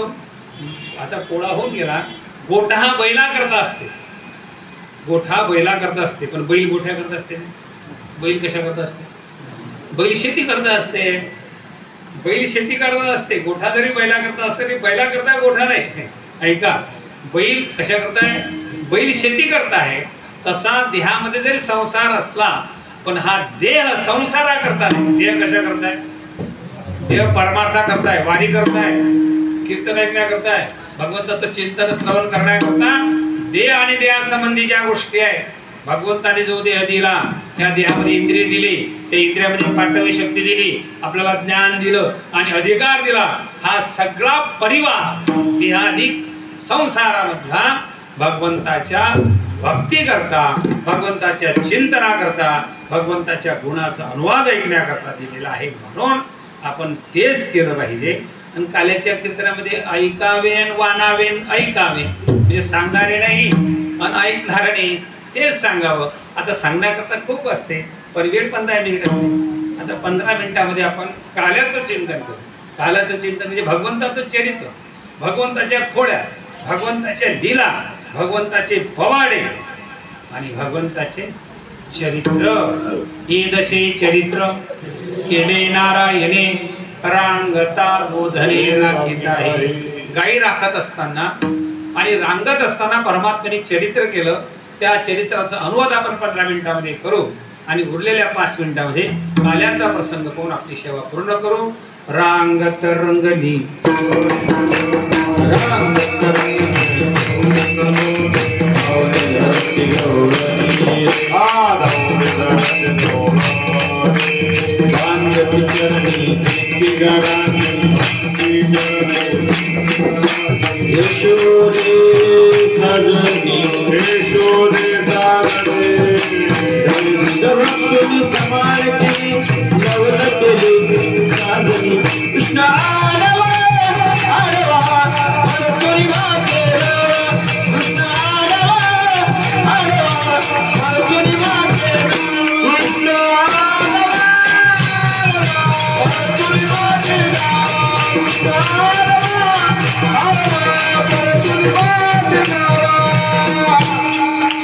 परमात्मा अवताराला आले आणि भगवंत अवताराला आल्यानंतर रांगाला लागले. कसे रांगत होते तळवे तळहात तळवे तळहात तळहात तळहात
अवस्थेचं वर्णन संतांनी केलं व म्हणताना आपल्याला एवढा आनंद होतो ती अनुभूती कशी असेल त्यावेळी परमात्मा रांगत असे रांगत रंगणी तळवे तळहात टेकी डाव्या गुडघ्याने रांगत परमात्मा रांगायला लागले. रांगत असताना भगवंतांनी बऱ्याचशा लीला बऱ्याचशा खोड्या केल्या. काय केलं? रांगत रंगणी परमात्माने रांगतच्या अवस्थेमध्ये खूप मोठं चरित्र केलं. त्याच्यामध्ये पहिला भाग आहे की भगवंत ज्याच्या करता अवतीर्ण झाले होते ते काय केलं? यदा यदा धर्मस्य ग्लानिर्भवति अभ्युत्थानमधर्मस्य तदात्मानं सृजाम्यहं. काय होतं? परित्राणाय साधूनां विनाशाय च दुष्कृतां. म्हणजे दुष्ट लोकांचा नाश करायचा आणि भक्तांना अभय द्यायचं. हे दोन कामं तर प्रामुख्याने धर्माची संस्थापना. दृष्टाचं निर्धारण करण्याकरता गोकुळामध्ये कोण होते? भक्त होते आणि मथुरेमध्ये दृष्ट होते. परमात्मा मथुरेला उत्तीर्ण झाल्या तर गोकुळामध्ये का आले? तर गोकुळामध्ये भक्त होते. भक्ताला पहिले अभय द्यायचं, भक्तांचं पहिले संरक्षण करायचं, भक्तांना आश्वासित करायचं. कशा करता? ज्याच्या करता तुम्ही प्रार्थना केली होती ती पूर्ण करण्याकरता मी अवतीर्ण झालो. गोकुळामध्ये परमात्मा अवतीर्ण झाले आणि परमात्मा रांगायला लागले. रांगत असताना परमात्माने चरित्र केलं. अनेक प्रकारचे राक्षसांचं आक्रमण परतून लावून सगळे राक्षस मारले. राक्षस मारले, गोपाळांचं संघटन केलं. सगळ्या गोपाळांना सोबत घेऊन ऐका याल तरी यारे लागे अवघे माझ्या मागे मागे आजी देतो पोटभरी. त्यांना सोबत घेऊन त्यांचा हक्क त्यांना बहाल केला. जो त्यांचा हक्क होता. काय त्यांचा हक्क होता? त्या दुधावर पहिला हक्क कोणाचा होता? गोपाळांचा होता. आणि तो हक्क न मिळता त्यांचा हक्क दूर केला गेला आणि ते दूध गोकुळामधलं मथुरेमध्ये जायचं आणि राक्षसांना पुष्ट करायचं आणि इकडे गोपाळ पुरुष व्हायचे. परमात्माने फार मोठी क्रांती केली. बाहेर जाणारं म्हणजे आयात निर्यात धोरण महत्वाचं आहे. त्याच्याशिवाय आज जे प्रश्न निर्माण होतात हे सगळे त्या धोरणाचं परिपाक आहे. भगवंताने ते थांबवलं. ते सगळं बाहेर जाणारं थांबवलं आणि आपल्या इथं जे आहे म्हणजे काय आत्मनिर्भर गोकुळ भारत काय ते स्वयंपूर्ण केलं. हे सगळं आपण जर निर्माण केलं तर आपल्या लोकांना मिळालं पाहिजे. हा पहिला हक्क परमात्माने आपल्या गोपाळांना दिला. आणि मग ते देत असताना ते संघटनेच्या माध्यमातून तो उपक्रम राबवला. परमात्माने चौर्य कर्म संघटना स्थापन केली. भगवान गोपाल कृष्ण चौर्य कर्म संघटना लिमिटेड गोकुळ चीफ प्रमोटर हे परमात्मा बनले. संस्थापक अध्यक्ष कृष्ण नंदलाल यादव त्याचे मुख्य प्रवर्तक झाले. अनेक सदस्य त्याच्यामध्ये केले. त्याचे उद्देश आणि घटना तयार झाली. कार्याला सुरुवात झाली. सगळ्या गोपाळांना सोबत घेतलं. एक घर पाहिलं. घर पाहुणे एकांताचे आणि त्या घरी गेले. घराच्या बाहेर गोपाळ उभे राहिले. सिंग आत होतं. आणि आत असलेलं शिंक, बाहेर असलेले गोपाळ, आत जाण्याकरता परमात्माने अकर्तुम कर्तुम अन्यथा कर्तुम, कर्तुम अकर्तुम अन्यथा कर्तुम शक्ती परमात्म्याची. भगवंताने सगळ्यांना आदेश दिला, सगळ्यांनी डोळे बंद करा. सगळ्यांनी डोळे बंद केले. परमात्माने आदेश दिला, पुन्हा डोळे उघडा. सगळ्यांनी डोळे उघडले. बंद जेव्हा डोळे होते ते सगळे गोपाळ त्या घराच्या बाहेर होते. उघडा म्हटल्यावर सगळे आत आले. कसे आले ते देवाला माहिती. त्याला काय, या सृष्टीचं चलन करण्याची सगळी सामर्थ्य शक्ती ज्या भगवंताकडे एकवटलेली आहे त्याच्या शक्तीने सगळे गोपाळ बाहेरचे आत आले. आत आलं तर शिंक वर होतं. वर असलेलं शिंक त्याच्यापर्यंत पोचण्याकरता 3 थर केले. होतो तिघाचे मी वरी. 4थ्या थराला हे बाबा गेले. त्याच्यामधलं दोन्ही काढलं. यांनी भक्षण केलं, यांनी पोटभर खाल्लं आणि गोपाळला नाही दिलं. गोपाळ तृप्त झाले. त्यांनी अभिप्राय नोंद वहीमध्ये लिहिला, काय, देवा तुझे संगती झाली आमोची निश्चिंती, नाही देखील ते मिळे भोग सुखाचे सोहळे, घरी ताकाचे सरोवर, येथे नवनीताचे पूर. देवा आजी झाले ती पोट, केला गळ्याने गोभाळ. देवा खूप पोट भरलं. देवा तुझ्या संगतीमध्ये शिंती झाली. आता असंच चालू दे. 23 वर्ष झाले तरी पुढे चालू देजो. आता हा उपक्रम थांबवू नको. त्याच्यामध्ये सातत्य ठेव. परमात्मा सत्य संकल्पाचा दाता नारायण सगळ्या गोपाळांच्या आग्रहाने सुनील महाजनी सप्ताह पुढे चालूच ठेवो अशी मुक्तेला प्रार्थना करू. गोपाळाला सांगितलं, देवा हा उपक्रम बंद नको करू, चालूच ठेवला पुढे. मग आज या घरी त्या घरी सगळ्या गोकुळामध्ये उच्चाद मांडला गेला. यांच्याकडून ज्यांना त्रास झाला त्या त्रास होणाऱ्यांची एक संघटना झाली. त्यांनी एक व्यासपीठ मंच तयार केला आणि त्या मंचावर सगळे आपसामध्ये बोलायला लागल्या. आणि मग तिथं एक निर्णय झाला, इथं भानगडी करून उपयोग नाही, याचं मूळ जिथं आहे तिथं चला. सगळे नंदाच्या घरामध्ये आले. हे अंगणामध्ये उभ्या आल्या आणि सगळ्यांनी कृष्ण आणि सवंगड्यांनी केलेल्या लीलाचा चरित्राचा सगळ्यांनी पवाड्यात वाचला. आणि मग सगळ्यांच्या त्या तक्रारीची दखल घेत नंदबाबा आणि यशोदा मातेने कृष्णाला घरी ठेवायचं नाही आणि म्हणून रानामध्ये पाठवलं. रानामध्ये कशा करता पाठवलं, गाई गोपाळ सवंगडे वन. सवंगड्यांसमवेत लहान वासरं, गाई, लहान गोपाळ घेऊन परमात्मा गाई घेऊन रानामध्ये गेले. 12 वाजले. गाई चरत होत्या. बराच वेळ झाला आणि 12 वाजल्यामुळं जरी झाला संन्यासी तरी माध्यान्नासी तोंडवासी. आणि त्यानं वाचलं तोंड की त्याच्या तोंडामध्ये काहीतरी टाकावं लागते. मग तो संन्यासी असला तरी आपण तर मूर्तिमंत ग्रस्ताश्रमी आहोत. आपले 12 कधी वाजतील त्यापेक्षा आपण 12च्या आत सगळं संपवण्याचे प्रयत्न करू. भगवंताने गायी सोडून द्यायच्या. 12 वाजेपर्यंत भगवंतानी गोपाळांसमवेत अनेक प्रकारचे खेळ खेळायचे. आणि खेळ खेळल्यानंतर खेळ खेळता दमली पोरं थकून जायची. कशाने, मृदंग वाजून टाळ वाजून चाली म्हणून खेळून सगळे थकून जायचे. आणि मग ते सर्व गोपाळ आषाढभूत नजरेने घड्याळाकडे पाहायचे. घड्याळाकडे पाहिजे ते गोपाळाच्या म्हणजे गोपाळ कृष्णाच्या मुखाकडे पाहिजे. देवा अंडी भार पोटे भूक आणि काय खेळायचे सो. तुका म्हणे आता खेळ बोळावा परता. मग काय करायचं, चला वळू गाई,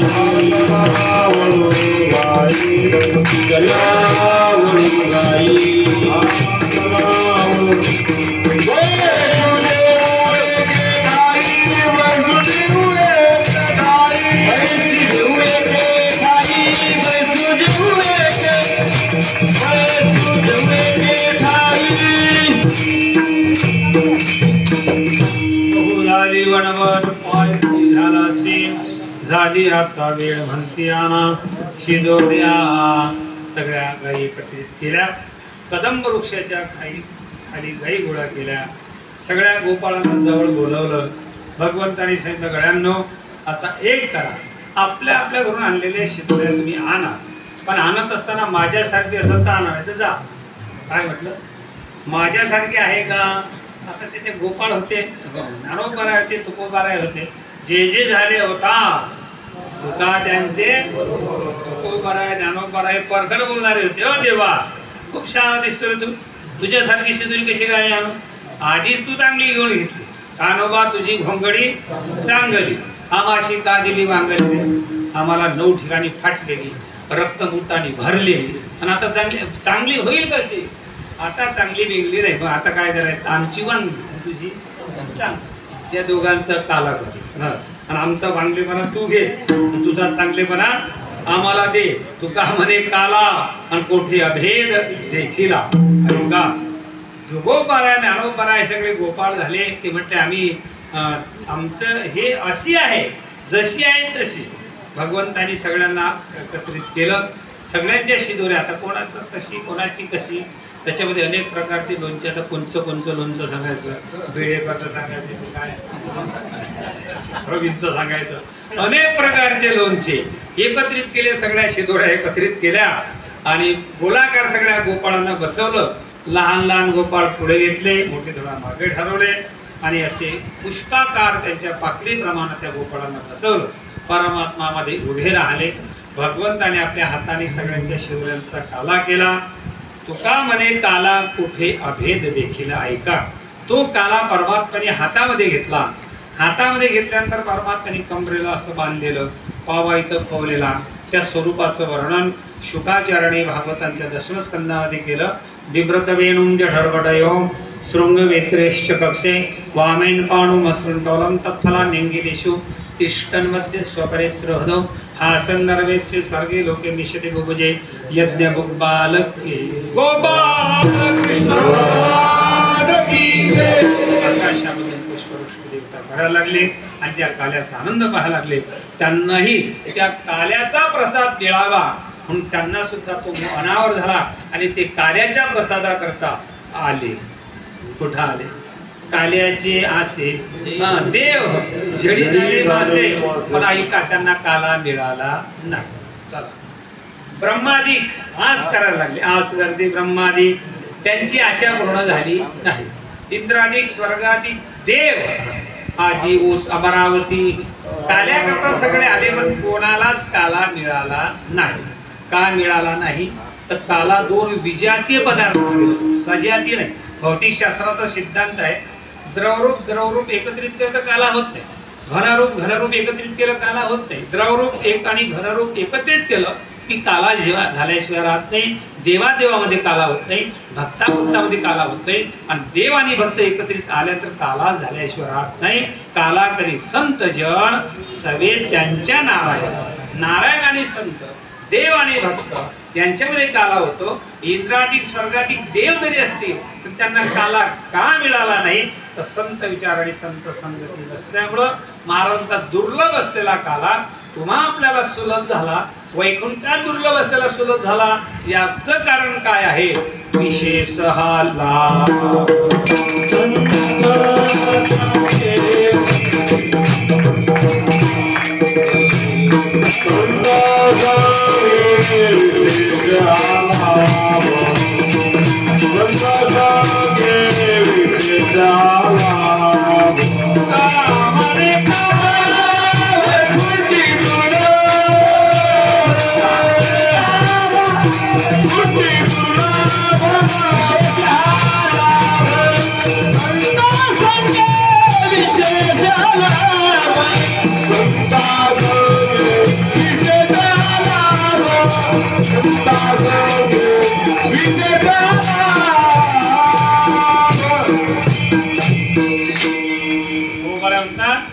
हा काला दुर्लभ आहे, पण भूतलावर तुम्हा आपल्या मानव जातीला हा सुलभ होण्याचं कारण काय? विशेष. जसं एखादी गोष्ट विशेष पॅकेज मधून मिळत असते अप्पा, तसं विशेष हा लाभ संत मुक्ताबाईंच्या संगतीमध्ये, संताच्या संगतीमध्ये हा काला आपल्याला प्राप्त झाला. आपण काल्याचे अधिकारी नाही, अधिकाराशिवाय काहीच मिळत नाही. तो अधिकार असताना आपल्याला काला मिळाला याचं कारण आहे संत. संत पहिले देण्याच्या आधी तुम्हाला अधिकार संपन्न बनवतात आणि नंतर देतात. संतांनी आपल्याला ज्या संतांनी अधिकार संपन्न बनवलं, हा काला करण्याचा, काला वाटण्याचा आणि काला खाण्याचा केवळ अधिकार नाही, अधिकार पद्धतीसह अधिकार. पद्धती ही आणि अधिकार ज्या संतांनी सांगितला दिला ते संत कोण आहे? ते संत आहे संत निवृत्ती सोपान महावैष्णव कठीण मुक्ताबाई तेथे आपण नारायण जपदसे आदिशक्ती मुक्ताई फार मोठं दैवत आहे. आपण जवळ राहतो, आपण मुक्ताबाईची प्रतारणा होऊ नये एवढी प्रार्थना आपण आईसाहेबला करायची. कारण मुक्ताबाई खूप मोठं दैवत आहे. आपली अनन्यता नाही ना, आपली श्रद्धा नाही, आपला विश्वास नाही, आपल्याला असं ते जवळ असलं की त्याची प्रतारणा. दैवत जवळ असलं, मुक्ताबाई कोण आहे हे जर आपल्याला कळून घ्यायचं असेल तर आपण जवळ जरी असलो तरी आपल्याला मुक्ताबाई कळतीलच असं नाही, कळून घ्यावं एवढी अभिलाषा आपली असली पाहिजे आणि ती राहावी. मुक्ताबाई ती पूर्ण करावी अशी प्रार्थना पण आहे साहेबांना करू. मुक्ताबाई महान दैवत आहे. मुक्ताबाई कळण्याकरता चांगदेव महाराजांना 1400 वर्ष लागले. किती? आपण वांगदेव आहोत, चांगदेव थोडी आपण वांगदेव आहोत. आपल्याजवळ काहीच नाही. आपल्याला मुक्ताबाई कळाव्या आणि आहे त्या स्वरूपाने कळाव्या अशी आपण इच्छा व्यक्त करू. आईसाहेब आम्हाला तुमच्या प्रती असलेली अनन्यता, तुमच्या प्रती असलेली श्रद्धा ही आमची बळकट करा आणि खरं तुमच्या स्वरूपाचं ज्ञान कुठल्या तरी जन्मामध्ये कुठल्या तरी अवस्थेने आम्हाला प्राप्त करून द्या ही मुक्तेला प्रार्थना करू. त्या मुक्ताईंच्या कृपेने आपल्याला सगळं वैभव प्राप्त झालं. हे आपल्याला जर कोणाची कृपा असेल तर ते सगळ्यांनी एक मुखानं सांगायचं कोणाची. लोक काळाच्या ओघामध्ये कोणाचे म्हणून घेतात. म्हणून घेण्याकरता काहीच अडचण नाही. म्हणून घेण्याकरता तरी स्वतंत्र आहात. पण आपण 10 वेळ विचार केला पाहिजे की ह्यांचा आपला काय अनन्य काय संबंध काय आहे. आपण कुणामुळे आहोत, आपल्याला हे सगळं वैभव कुणामुळे प्राप्त झालं. आपण जर मुक्ताबाईंनी जर आपल्याला सगळं प्राप्त करून दिलं असतं आणि आपण जर मुक्ताबाईला न ओळखता आपण इतरांना झांबलत फिरत असू तर आपली अवस्था गोचिडाप्रमाणेच आहे, आपली अवस्था बेडकाप्रमाणेच आहे. ज्ञानोबरांतात पाहे पा दूध पवित्र आणि गोड पासी त्वचेची पदराळ परित्य अविरुणी गोचिड अशुद्ध का सेविती का कमलकंद आणि दर्दरी नांदरुकीची घरू परिपराग से विजय भ्रमरू एरा चिखलची उरे. काय आईसाहेबांचं महात्म्य आहे, काय मुक्ताबाईंचं महत्व आहे, मुक्ताबाई या 4 अक्षरामध्ये काय सामर्थ्य आहे हे जर आपल्याला कळून घ्यायचं असेल तर आपण मुक्ताबाईचं नाथरायण केलेलं वर्णन, मुक्ताबाईंची ज्ञानोबारांनी केलेलं वर्णन, निवृत्तीनाथाने केवळ निवृत्तीनाथानच नाही निवृत्तीनाथांपासून निरोपरायणीपर्यंत सगळ्या संतांनी मुक्ताई प्रती ज्या संवेदना व्यक्त केल्या, ज्या भावनेने वर्णन केलं, प्रत्यक्ष परमात्माने जे मुक्ताबाईचं वर्णन केलं हे सगळं जर आपण जेव्हा समजून घेऊ तेव्हा आपल्याला मुक्ताबाईची उंची लक्षात येईल. आणि एकदा मुक्ताईचं महात्म्य उंची आपल्या लक्षात आली की आपण कोणाच्याही पाठीमागे लागणार नाही. निश्चित आईसाहेब म्हणजेच आईसाहेब. आपली जर अनन्यता असेल, निष्ठा असेल, आपली जर खऱ्या अर्थाने मुक्ताई प्रती श्रद्धा असेल तर ते काही द्यायला तयार आहे. ते दैवत तुम्हाला लौकिक काय सांगता, अलौकिक देण्याकरता सामर्थ्यवान दैवत आहे. मग असं सामर्थ्यवान दैवत असताना आपण समर्थाचे लेकर असताना समर्थाचे पोटी आणि आम्ही जन्मलो करण. आपला करंटीपणा उगीच करून आपण कशाला विनाकारण आपल्या अकलेचे दिवाळे काढायचे. आपण मुक्ताबाईचं म्हणून घ्या. आम्ही आपल्याला मुक्ताईची कृपा आहे, आम्ही मुक्ताबाईचे आहोत. मुक्ताई प्रती अनन्यता ठेवा. आईसाहेब निश्चित तुमचा सांभाळ करतील आणि तुमची नाव कडेला लावतील. मुक्ताबाईच्या नाम आसक्तीने, मुक्ताबाईच्या रूप आसक्तीने, मुक्ताईच्या गुण आसक्तीने केलेली उपासना आपल्या जीवनाचं कल्याण करणारी आहे. तेच कल्याण आपलं व्हावं ही तळमळ सगळ्यांच्या प्रती असली पाहिजे, असावी. आपण ती प्रार्थना आईसाहेबांना करू. ज्या मुक्ताबाईमुळे आपल्याला हे सगळं वैभव प्राप्त झालं त्या मुक्तेचं चिंतन करू. त्यांच्या चिंतनाने आपल्याला काय मिळेल तर निळा म्हणे त्यांच्या नामेकरिता घोष ना तळती दोष कडी काळाच. पहिला. दुसरा तुकोबारांना विचारा. तुकोबारांचा तू का म्हणे पाहते जाती संताची जटे नेघे माझी वाचा तुटी महालाभ फुकासाठी. त्यांच्या चिंतनाने आपल्याला पुण्य प्राप्त होईल, आपल्या ठिकाणचं पाप निघून जाईल, आपण निष्पाप होऊन आपली वृत्ती खऱ्या अर्थाने भगवत प्रती खऱ्या अर्थाने दृढ होईल. त्याच्याकरता त्यांचं चिंतन करा. आणि शेवटचं मुक्ताबाईचं चिंतन का करायचं तर आपण मुक्तीचे अधिकारी होऊ. कशाचे? कोण्या मुक्तीचे? 4 मुक्तीमध्ये प्रधान असलेली महत्वाची दुर्लभ असलेली मुक्ती संयुज्यता मुक्ती, केवळ मुक्ताबाईच्या नामचिंतनाने मिळते. आणि म्हणून आपण त्या मुक्ताबाईचं चिंतन केलं पाहिजे. आजच केलं पाहिजे, या कीर्तनाच्या शेवटीच केलं पाहिजे असं नाही. मुक्ताबाई चतुर्विधा जो जप करील सदा सदा सदा, नेहमी आपण म्हटलं पाहिजे. तुम्हाला जर मुक्ताबाईचं नाव आठवत नसेल तर असं म्हणत जा, आम्हाला मुक्तिनगरला जायचं होतं. ऐका, ज्या गावाला मुक्ताबाई नाव आहे त्या गावाचा जरी उच्चार केला तरी उद्धार आहे. मुक्तिनगरला जात होतो, मुक्तिनगरला आलो होतो, मुक्तिनगरला जायचं होतं, आम्ही मुक्तिनगरला आमचे सोयरे पाहत होतो. काही कुठल्याही यांगलने कुठल्याही निमित्ताने महाराज म्हणतात संत समागम एखादी कुठल्याही निमित्ताने त्यांचं नामचिंतन झालं तरी आपल्या उद्धाराचं प्रभावी साधन ते असल्यामुळं सगळ्यांनी मुक्ताबाईचं स्मरण करा. हरिभक्तीपरायण महाराज आमचे संतोष महाराज मुक्ताबाईचा जप घेतील आणि आपण नंतर आपली सेवा कार्याचा अभंग म्हणून पूर्ण करू. सर्वांनी हात मोकळे करा आणि ज्या मुक्ताबाईची कृपा आपल्यावर आहे त्या मुक्ताबाईचा मोठ्या प्रेमाने हा जप करू.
वाकडी ती नीट देव अनेक किंबहुना तुमचे केले.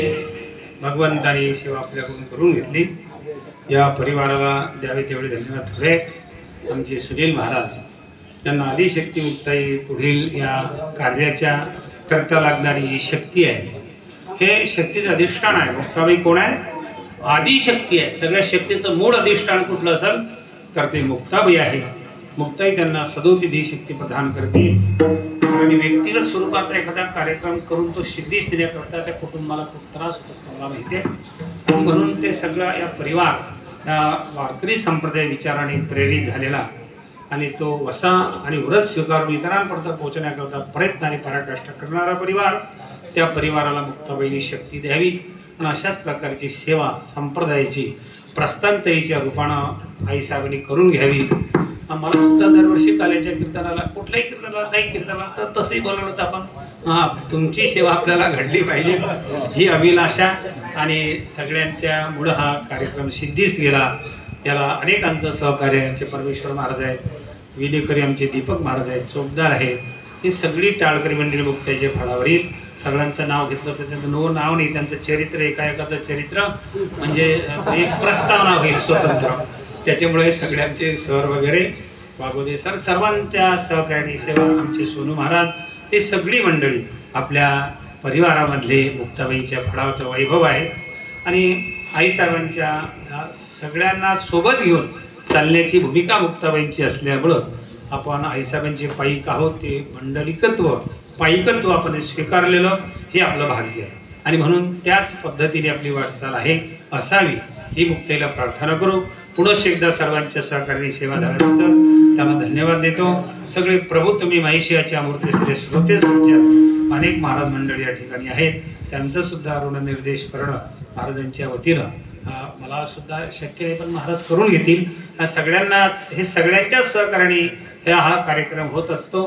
हा कार्यक्रम एकल्याचा नव्हे खेळ, एकट्याचा एक आपण म्हणून मिळविला. सर्वांनाच ते आपण खऱ्या अर्थाने भाग्य आईसाहेबांकडून मागून घेऊ आणि आपली सेवा पूर्ण करू. फक्त जाताना एवढंच सांगतो, सगळ्यांनी माझ्या बोलण्याकडे एवढं लक्ष द्या.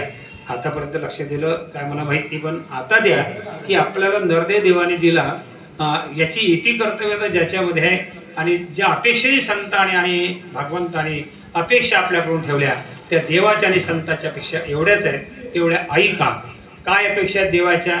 आवडे देवाशी तो ऐका प्रकार, नामाचा उच्चार, तुळशी माळगळा, गोपी चंदन टिळा, ह्या तुमच्या देवाने दिलेल्या देह आणि इतर संबंधी ज्या गोष्टी आहेत त्याच्या मोबदल्यामध्ये तुमच्या एवढ्या अपेक्षा आहे. संतांच्या काय अपेक्षा आहे? म्हणवा हरीचे दास, तुका म्हणे मज ही आस. तुमच्याकडे एवढीच अपेक्षा आहे. काय अपेक्षा आहे? कंठी मिरवा तुळशी आणि व्रत करा एकादशी. सगळ्यांनी मरायच्या गळ्यामध्ये पवित्र तुळशीची माळ घाला, एकादशी व्रत करा, आषाढी कार्तिकी पंढरीची वारी करा, आषाढी आईसाहेबांच्या पालखी सोहळ्यात चला. आनंद आहे. मुक्ताबाई कोण आहेत आपल्याला लक्षात येते. आनंद आनंद आनंद जर हे परमात्म्याचं स्वरूप आहे तर तो आनंद आपल्याला आषाढी वारीमध्ये मिळतो. आषाढी वारीला सगळ्यांनी आईसाहेबांच्या सोबत चला. भीमराव पाटील होते आमची, त्यांना माहिती आहे. सगळ्यांनी हे सगळी मंडळी आपण वारकरी आहोत आणि एकादशी व्रत करा. कुठलं व्रत करा? व्रत करा. अनेक व्रत आहे पण ते मला काही त्याच्याबद्दल बोलायचं नाही, पण व्रत करा एकादशी. तुकोबारा घालतात कोणचं व्रत करा? एकादशी. आणि दर महिन्याची श्री क्षेत्र मुक्तनगरची वारी करा. कोणाची? आईसाहेबांची वारी करा. तुम्हाला जर कोणी विचारलं का तुम्ही कुठले वारकरी आहे तर आपण स्वाभिमानाने सांगितलं पाहिजे पंढरीचे वारकरी, ते अधिकारी पंढरीची वारी आहे माझे घरी. असं तुकोबारा जसं म्हणतात तसं आपण म्हटलं पाहिजे आम्ही मुक्तनगरचे वारकरी आहोत. आपणही वारकरी व्हा आणि इतरांनी वारीच्या वाटेला लावा. चला, करता करविता अर्ध पुण्य लाभे. वारीला अनेक लोकांना वारीचं फार मोठं महत्व आहे. 30 दिवस प्रापंचिक क्षेत्रामधलं आपलं काम करा, पण एक दिवस मुक्ताबाई करता राखीव ठेवा. एक दिवस जर तुम्ही मुक्ताबाई करता ठेवला तर उरलेले 29 दिवस सांभाळण्याची जबाबदारी ज्याची तुम्ही वारी करता, ज्या क्षेत्राची वारी करता त्या भूमीचे कंप आणि तिथली देवता तुम्हाला सांभाळल्याशिवाय राहणार नाही. असली मुक्तनगरची वारी दर महिन्याची आपण करावी. अनेक पिढ्या भास्कर भाऊ, आपण पिढ्याने पिढ्या वारकरी आहोत असा परिचय आपला देत जा. आणि एकदा शेवटच्या अवस्थेला आपण जेव्हा शरपंजरी पडू भीष्माचार्यासारखे, आपल्याकडून काहीच अपेक्षा नसेल कोणाची आणि सगळे अपेक्षेने आपल्याजवळ जमतील. जरा शब्द वापरून बोलतो, आपल्याकडून कोणाच्या काहीच अपेक्षा नसतील पण इतर अनेक अपेक्षा धरून आपल्याजवळ जेव्हा जमतील, आपले डोळे पडपड करतील, आपले हातपाय निश्चिंत पडलेले असतील, आपल्या कंठामध्ये प्राण आलेला असेल आणि तेव्हा लोक तुम्हाला विचारतील. कोण लोक? म्हणजे गावकरी नाही, आपले आप्तेष्ट सगळे जवळ आपले जमतील आणि ते विचारतील बाबा बोला. आणि बाबा बोलण्याच्या अवस्थेमध्ये नसतील पण ते अपेक्षा करतील काहीतरी बोललं पाहिजे. तेव्हा तुम्ही एवढं बोला की भाऊ एवढं करजो. काय? मुक्तेनगरची दर महिन्याची वारी करजो, आषाढी वारी करजो, गळ्यामध्ये तुळशीची माळ घालजो, आईसाहेबाच्या कुठल्या तरी निमित्ताने तिचा पंगत देजो, मुक्ताबाईचा वारकरी होजो. असं जर तुम्ही सांगितलं, मुक्ताईची वारी करजो, मुक्ताची वारी करजो, परमार्थ करजो, कीर्तनाला जात जाय, आषाढीला पंढरीला जात जाय, वारकरी संप्रदाय आपल्या घरामध्ये होता पिढ्याने पिढ्या, तोच विचार आपला पुढे गेला पाहिजे. असं जर तुम्ही सांगितलं ते या अपेक्षेने तुमच्याजवळ आलेले नसतात. ते तुम्हाला हे विचार अपेक्षा असते का कोण्या बँकेत किती आहे, कोणाकडे किती आहे. हे जरी तुम्ही नाही सांगितलं नारायण भाऊ तरी ते वारसा हक्काने त्यांना मिळतेच. ते काही मुक्ताई संस्थान त्याच्यावर क्लेम करू शकत नाही. ते वारसाकानी त्यांना मिळते, मृत्यूचा दाखला लावला की ते त्यांच्या खात्यावर वर्ग होत असते, ते सांगण्याची गरज नसते. पण हे जर तुम्ही सांगितलं तर दोन गोष्टी महत्वाच्या आहेत. अंतकालेश्च मामेव स्मरणमुक्ता कलेवरम. अंतकाळाच्या वेळेस असं जर तुम्ही त्यांना सांगितलं, मुलं मुली नातवंड सगळ्या परिवारात, तर ते तुमचं चिंतन अंतकाळाच्या मुक्ताबाईच होईल. कशाच होईल? मुक्ताई, वारी, हरिपाठ, काकळा हे सगळं वारकरी संप्रदायाच्या 4 अक्षराभोवती, मुक्ताईच्या 4 अक्षराभोवती जेव्हा तुमचं चिंतन होईल, तुमचा अंतकाळ म्हणजे तुमचं मरण मंगलमय होईल, तुमची गती ऊर्ध्व होईल, अधो होणार नाही, तुमचा उत्तम गती प्राप्त होईल. आणि शेवटच्या श्वासाचं अंतिम वेळेचं ते बोललं असल्यामुळं तुमचा श्वास थांबलेला असल्यानंतर तेव्हा तुमचं ते ऐकलं, म्हणून हे सगळी पिढी, येणारी पिढी संस्कारक्षम होईल. म्हणजे पिढी घडवण्याचं आणि आपल्या उद्धाराचं प्रभावी अंतकाळाच्या वेळेस वारीच्या संदर्भामध्ये, वारकरी विचार देण्याच्या संदर्भामध्ये आपण हे चिंतन केलं पाहिजे. आपणही करा, इतरांना सांगा. निश्चित आपला मृत्यू मंगलमय झाल्याशिवाय राहणार नाही आणि पिढी सुद्धा, येणारी पिढी संस्कारक्षम झाल्याशिवाय राहणार नाही. असा उदात्त हेतू वारकरी संप्रदायाने आपल्याला दिलेला आहे. तोच आपण पुढे न्यावा अशी सगळ्यांना प्रार्थना करतो. झालेली सेवा स्वानंद सुख निवासी प्राप्त स्मरण गुरुनाम गुरु जोग महाराजांच्या चरणी आदिशक्ती मुक्ती चरणी समर्पित करतो. माझ्या वाणीला पूर्ण विराम देतो. कंठी धरिला कृष्ण